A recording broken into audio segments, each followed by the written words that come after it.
So I'm here making this video. Basically what happened on my 2500 HD is that I was at the gas station with the door open. I was going to be filling up my jet ski with gas. I had to back up my truck, but I didn't realize there was a post here. And when I opened it, my door got slammed that way, backward. And the result was that the gap here was almost nothing. It was touching, and when I opened the door it would rub down here, so the hinges got kind of bent.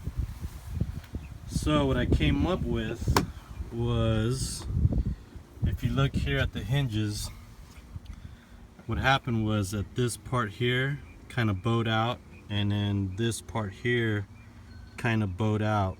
So in order to reverse the damage I did, was I had to basically put a socket right in here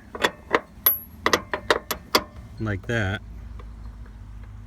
I put a socket right in there, and then if you close the door, you will actually pinch this point here, putting pressure and bending this part here back.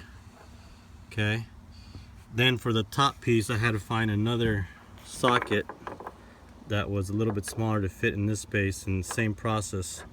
If you close the door, which I can't do right now because I am holding the camera, but if you close the door you would see it kind of pinch right there, and if you just keep pushing on it and reverse the process, you will not get the best results, but you will get really close to almost back to where it was.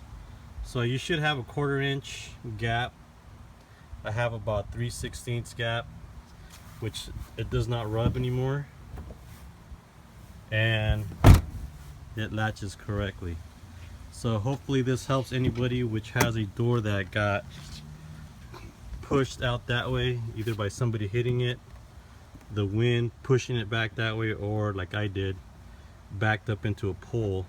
And you can see here's where the pole hit and pushed my door that way. So that's a quick fix for it.